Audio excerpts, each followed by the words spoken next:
बिस्मिल्लाहिर्रहमानिर्रहीम नाज़रीन, मैं हूं आबिद खान और आज हमारे साथ मौजूद है अजहर सदीक। मारूफ शख्सियत है पाकिस्तान की तहरीक इंसाफ के हीरो गर्दारे जाते हैं कि ये हीरो जो है वो काफी अरसे के बाद जो है वो पाकिस्तान आए हैं। तो पहले हम उनको वेलकम करते हैं, उनसे पूछते हैं कि अजहर साहब, काफी अरसे के बाद आप पाकिस्तान वापस आए, खैरियत थी, क्या हुआ था? जबर का मौसम है, फसाइयत का दौर है, पाकिस्तान में बुनियादी हकूक का जो हाल हो रहा है। आपको तो ये पहले मुझसे ये पूछना चाहिए था कि 13 अप्रैल को अजहर सदीक के घर पेट्रोल बम्बों से हमला, फायरिंग, कहाँ है वो मुलजिम, कहाँ है वो लोग? वो जेलों के पीछे हैं क्या? उन्हें पकड़ लिया गया या सिर्फ एक सियासी जमात के लोगों को ही हरफ तनकीद या निशाना बनाना है? वक्त गुजर जाता है, आसानियां आ जाती हैं, तकलीफें बर्दाश्त इंसान करता है। आबिद साहब, आप गवाह हैं इस बात के कि 3 नवंबर की तहरीक, जिसमें 26 दिन में जेल में रहा था, 7 एटीए के पर्चे थे, तकलीफें बड़ी बर्दाश्त की उस वक्त। तो अब उन्हें समझ आ गया कि ये हिम्मत है, बर्दाश्त कर लेते हैं। और उस वक्त भी आपको पता कब बाहर आया था?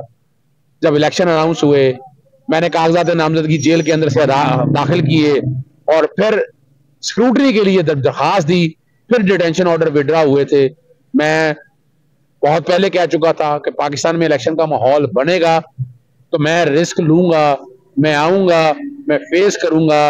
और मैं ना तो बड़े इल्जाम लगते रहे, अजाइलम ले लिया, वहां वकालतें शुरू कर दी। ना अजहर सदीक ने बाहर कोई वकालतें की, ना अजाइलम लिया। अच्छा, जबर का मौसम देखकर आप चले गए, अब वापस आए तो अब जबर का मौसम है या नहीं है? ना, पहले तो मैं बता दूं, मैं जबर का मौसम देख के नहीं गया, मुझे आने नहीं दिया गया, अगर आप इसको यूं कह दें। मैं उन चीजों में नहीं पढ़ना चाहता कि इस वक्त बात हो रहा है, इलेक्शन हो रहा है, हम छोड़ें इन बातों को। जो मामला थे, जिस तरह भी था, जबर का मौसम तो कभी भी खत्म नहीं हुआ। पीडीएम की हुकूमत थी तब जबर की क्या हालत थी, अब निगरान हुकूमतें आ गई हैं, जबर और फसाइयत वही चल रही है और आम आदमी की बातें नहीं सुनी जा रही। ये मानना पड़ेगा आपको। हम तो सिर्फ इतनी बात कर रहा हूं कि जमहूरी दौर आने दें, जो गवर्नमेंट आ रही है, जो वोट से आएगी, जिस तरह आएगी, उसको आने दें। अच्छा, अब क्या देख रहे हैं? इलेक्शन होने जा रहे हैं, कैसे? मैं एक बात बताऊं आपको, इमरान खान साहब का नजरिया या इमरान खान को पीछे नहीं हट रहा। 200 के करीब केसेस कर लिए, साइफर में सजा दे दी और तोशाखाना में सजा दे दी, साइफर में तैयारी है, 190 मिलियन पाउंड में, अलकादर यूनिवर्सिटी में, फिर तोशाखाना में फिर एक और केस। कमाल की बात है। और बाकी केसों के अंदर तो वो नजर तो नहीं आ रहा, इमरान खान फेस कर रहा है। और पॉपुलैरिटी जो है इस वक्त पाकिस्तान में 2/3 अक्सरियत की है। तमाम सियासी जमातें भी इकट्ठी हो जाएं तो पाकिस्तान तहरीक इंसाफ का अच्छा, नहीं कर। अजहर साहब ये बताइएगा, ये खुशफहमी क्यों है 200 केसेज? और खुशफहमी ये है तहरीक इंसाफ को कि हम निकल जाएंगे सबसे। भुट्टो से ज्यादा मकबूलियत पाकिस्तान की तारीख में किसी को नहीं रही। जब भुट्टो को 102 में जो है वो फांसी हो सकती है, तो इमरान खान के खिलाफ तो बड़े खौफनाक केसेज हैं। देखिए, मैं एक बात बताता चलूं आपको, उस दौर और इस दौर, मैं इसमें फांसी की बात ही कर, लेकिन मैं सजा की बात कर। देखिए, मैं सजा 3 साल की दे दी है केस ने, और वो केस अपील में फारग हो जाना है। अपील में हमने केस जीत जाना है, अपील मेन आ जाए। साइफर का केस आपने सुप्रीम कोर्ट के रिमार्क्स सुन लिए हैं। ये वो दौर नहीं है, वो डिक्टेटर का दौर था एक। ये एक जमहूरी दौर है और उस जमहूरी दौर को अगर मानना है तो जमहूरी स्टाइल से आपको चलना पड़ेगा। हाँ, यहाँ माशरा लगा होता तो फिर हालात कुछ और थे, फिर अदालतें आम नहीं होनी थी, फिर अदालतें मर्जी की होनी थी। यहाँ भी कुछ किया गया है कि आर्मी कोर्टों के जरिए कुछ फैसले करवाने की बात की गई है, हमारी वोकला तंजीमों ने वो भी नहीं माना है।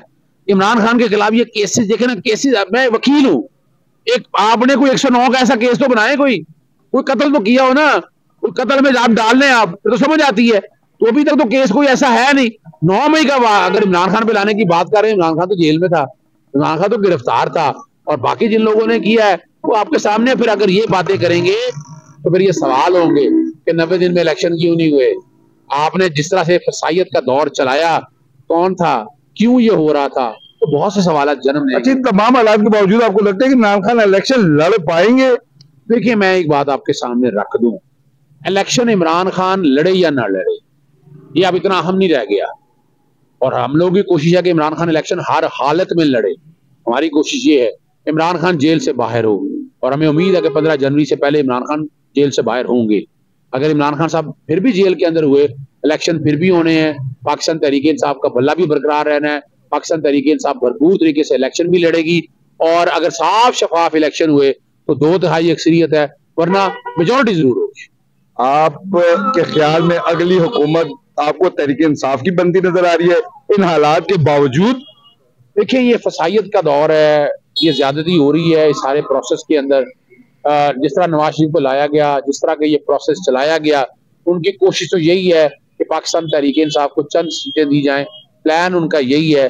अब ये प्लान जो कि इस वक्त मार्शलाई दौर नहीं है, वो शायद ना हो सके, लेकिन अगर सियासी जमातों ने अभी भी होश के नाखुन ना लिए तो वो इसी गर्दाब में फंसी रहेंगी और ये मुल्क इसी भंवर में रहेगा। बहुत शुक्रिया आजम सईद साहब के साथ फिर दोबारा किसी सिटिंग करेंगे और हम उनसे जरा इंग्लैंड के एक्सपीरियंसेस जानेंगे, क्योंकि माशाल्लाह इंग्लैंड से बड़े खूबसूरत होकर आए हैं, बड़े गोरे चीटे भी हो गए हैं और सेहत भी अच्छी हो गई है। तो इंशाल्लाह एक अगले वीलाग में जरूर के साथ जो है मुलाकात होगी।